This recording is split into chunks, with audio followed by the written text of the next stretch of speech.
안녕하세요, 스텔란입니다. 번아웃 이제 끝낼 수 있습니다. 타로가 여러분에게 주는 번아웃 탈출을 위한 3가지의 명확한 조언이 이 영상이 시작점이 될 수가 있어요. 오늘 이야기를 통해 여러분이 잃어버린 삶의 균형을 바로 잡는 데 도움이 되기를 바랍니다.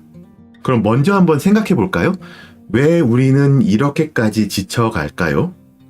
저는 그 이유를 타로 카드 중에 완드 10번이 명확하게 보여준다고 생각을 합니다.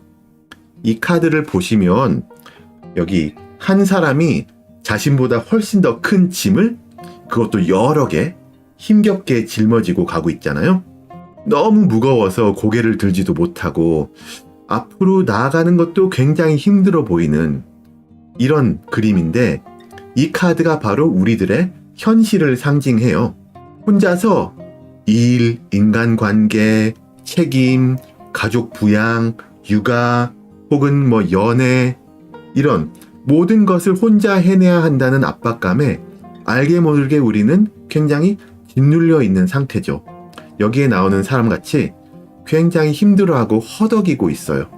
이러한 상태는 단순히 몸이 피곤한 것을 넘어서서 우리가 무기력함에 빠지고 좋아하는 일에도 흥미를 잃고, 심지어는 이렇게 일을 하다 보면, 이렇게 가다 보면은 나는 누구? 여긴 어디? 이렇게 될 수밖에 없어요. 그래서 이런 짐을 좀 내려놓지 않는다면은 결국 번아웃이 올 수밖에 없죠. 그런데 내려놓기가 쉽지 않잖아요. 하지만 타로를 보면은 이 짐을 내려놓고 앞으로 나아갈 수 있는 3가지 분명한 해답을 제시합니다. 자, 그러면 타로가 우리에게 전하는 조언들이 뭘까? 첫 번째를 볼게요. 자, 메이저 9번 카드, 은둔자 카드입니다. 혹은 현자 카드라고도 하는데, 이 카드는 여러분만의 경계선을 좀 설정을 하라 라는 조언을 줍니다. 이 카드는 스스로를 위해서 멈춰서서 내면의 목소리를 듣고 명확한 경계선을 만들라고 조언을 하는데요. 산꼭대기에 서서 등불을 들고 있는 현자의 모습을 하고 있잖아요. 여기서 등불은 내면의 지혜를 가리키고, 이 현자가 서 있는 이 공간은 세상과 분리된 것 같은 고독을 상징하기도 하고요. 이게 우리가 모든 사람이 이거 해주세요, 이거 어때요, 누구누구씨 이거 좀 부탁해요 이렇게 할 때 네, 예스맨이 되어야 하잖아요. 많은 경우에. 그래서 모든 사람의 요청에 네 라고 답해야만 한다고 생각하는 것 자체가 번아웃의 시작일 수가 있거든요. 은둔자 카드가 보이는 것 같이 이제는 여러분을 지키는 어떤 방패를 만들어야 해요. 그래서 조금 자기를 고립시키는 게 이런 상황에서는 오히려 좋은 게 될 수가 있다는 거죠. 예시를 들자면은 퇴근 후에는 업무 알림 같은 걸 꺼두거나, 주말에는 절대로 업무 메일을 확인하지 않겠다고 스스로한테 약속하시거나, 이런 거. 다른 사람이 부탁하는 일에 무조건 네라고 답하기보다는 생각할 시간을 달라고 말하는 용기도 필요합니다. 이거를 제 예전 직장 상사가 진짜로 그렇게 했어요. 이분은 어떤 요청이 오더라도, 회사에서 누가 무슨 요청을 하더라도 바로 네 라고 대답을 하지 않고 생각해보고 다시 연락을 드릴게요 라고 답한다고 했고요. 또 실제로 그러더라고요. 일단 예스 하고 보는 그게 아닌 거죠. 그렇다고 해서 무조건 노라고 답하라는 건 아니지만, 이렇게 생각해보겠다라고 하는 한마디를 내뱉는 용기를 가지는 것만으로도 이것을 실행을 할 수 있을 때 여러분의 삶에 숨 쉴 틈이 생길 거예요. 이 예전 직장 상사분을 봤더니 이분이 이거를 계속 이렇게 하다 보니까는 사람들이 이 사람은 을에 그렇게 답하는 걸 알고 있더라고요. 그래서 이분의 상사도 을에 이 사람이 그러니까는 그거를 안 좋게 받아들이지 않게 되더라고요. 그래서 결국에는 용기가 필요하고 이거를 매번 행할 수 있는 결단이 좀 필요하죠. 그래서 경계선을 설정하고, 나는 이것까지는 하고 여기서부터는 안 한다라는 거를 조금 설정을 해두시는 게 좋아요. 두 번째 조언은 타로 카드는 태양 카드를 보여줍니다. 자신을 행복하게 할 무언가를 찾으세요라고 조언을 주는데요. 자, 여기서 보시면 이 카드는 순수한 기쁨, 활력 이런 걸 상징하거든요. 밝게 빛나는 태양 아래에서 어린아이가 백마 위에 앉아서 웃고 있는 모습을 보여주죠. 이 아이는 어떤 순수한 행복, 즐거움 그 자체를 의미하고요. 온 세상을 밝히는 태양의 빛처럼 여러분의 삶에 긍정적인 에너지를 불어넣으라고 말해줍니다. 또 이 카드는 처음부터 완성된 행복을 추구하라는 메시지를 주는 건 아니에요.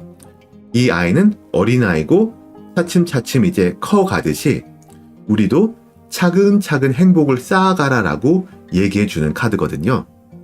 그래서 좋아하시는 혹은 예전에 좋아하셨던 것들을 위해서 시간을 약간씩 할당을 해보세요.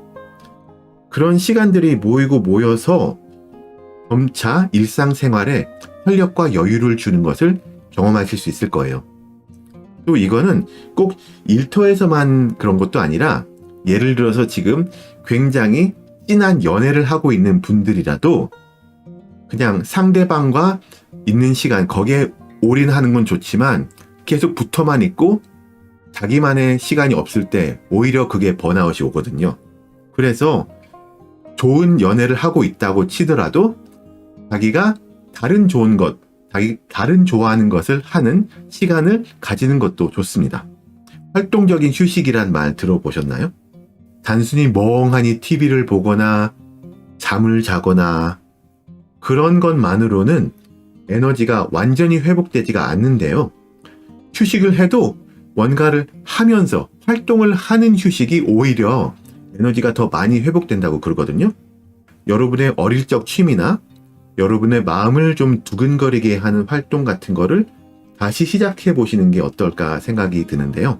피아노, 그림 그리기, 책 읽기 그런 걸 다시 해볼 수도 있고 친구들과 수다를 떠는 시간 이런 것도 좋죠. 일단 뭐를 하는 거니까 힘들지 않고 그 지적인 어떤 그런 즐거움도 취하면서 휴식까지 할 수 있는 그런 것 그게 되게 좋아요. 또 저처럼 유튜브로 뭔가를 만들어 본다던가 방송을 해본다던가 하는 걸 수도 있죠. 스트레스를 많이 받지 않으신다면은 그런 것도 꽤 괜찮고 제가 아는 지인분들 중에는 레고를 조립한다거나 아니면은 건프라 프라모델을 조립한다거나 그런 거 하시는 분들도 있고요. 일주일에 한 번 정도 맛집 찾아보기 하시는 분들도 있어요. 그것도 꽤 괜찮은 것 같아요.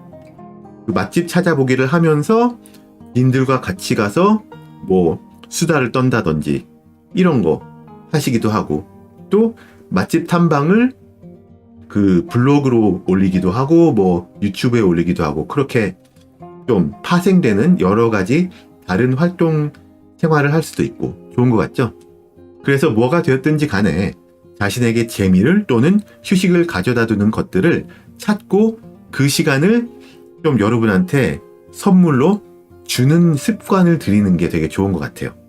안 그러고 진짜 일만 하고 진짜 연애만 하고 진짜 뭐만 한다면은 그게 바로 번아웃으로 가는 지름길이지 않을까 생각을 하고요. 마지막 카드 조언을 볼게요. 정의 카드거든요. 저스티스 카드인데 자, 모든 것을 짊어지지 말라라는 조언을 주는 카드입니다. 균형과 조화를 의미하는데 이 카드는 한 손에는 저울을 들고 있고 다른 손에 칼을 들고 있는 어떤 여신스러운 그런 인물로 표현이 되는데요. 저울은 좀 공정하고 균형 잡힌 판단, 또 칼은 내 삶에서 불필요한 것을 잘라내는 결단력, 이런 것들을 상징하죠. 여러분이 모든 책임을 혼자 지려 하는 것 자체가 불균형이라고 경고를 해주는 카드예요. 여러분은 혼자가 아니죠. 일단 여러분만의 경계선을 찾으시고 활동적인 휴식을 할 거리를 찾으셨다면 이제는 이 정의 카드가 조언해주는 것과 같이 찾으신 것들을 여러분의 삶에 좀 제대로 접목시킬 차례예요. 생각만 하고 결정만 내리는 카드가 아니라 진짜로 칼로 베는 내린 결정에 걸맞는 행동도 하는 카드거든요. 그래서 생각에만 그치지 말고 경계를 정하고 내가 좋아하는 것을 위한 시간을 주기로 결정을 했으면 해라. 생각만 하지 말고 나가서 해라. 이런 조언을 마지막으로 주네요. 그렇다면은 그냥 현실적인 생각을 했을 때 우선순위를 좀 정해야 되겠죠. 중요한 일에는 집중을 해야 되고 불필요한 일은 좀 과감히 내려놓는 그런 용기도 있어야 되고 또 주변 사람들과 같이 하고 도움을 요청하는 것을 두려워하지 않는 게 좋을 것 같고요. 또 모든 것을 완벽하게 해내려 하지 않아도 괜찮고 이렇게 조금 이지 이런 마인드를 가지시면은 곧 하루 일과에 틈이 조금씩 생긴다는 게 보이실 거예요. 아무리 바쁜 사람도 각 잡고 앉아서 내가 이 시간을 뭐 했었냐를 쭉 따지자 보면은 몇 초, 몇 분, 몇 시간 이렇게 비지 않는 사람이 없거든요. 그게 그렇게 되지 않거든요. 무조건 비어요. 그렇다면 그 틈을 활동적인 휴식에 쓰시면은 굉장히 좀 좋은 선순환이 이루어질 것 같아요. 직장을 다니다 보니까 저는 직장을 다니고 부업으로 이것저것 하는데 저랑 같은 일을 하고 있는 같은 직종에서 같은 직책인 사람들 중에도 저보다 더 운동도 막 꼬박꼬박 하고 맛집도 잘 찾아다니고 지인들도 자주 만나고 이런 모든 것을 잘 하는 분들이 있어요.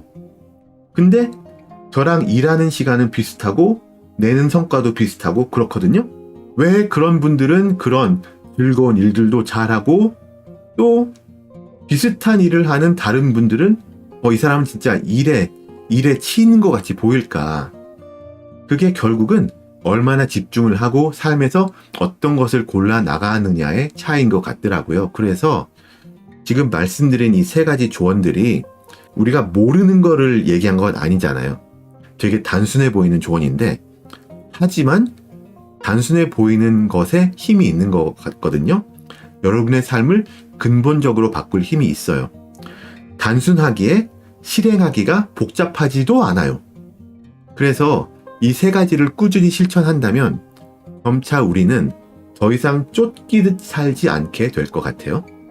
여러분은 또 저도 그렇고 성공적인 삶과 행복한 삶 둘 다 가질 자격이 있거든요.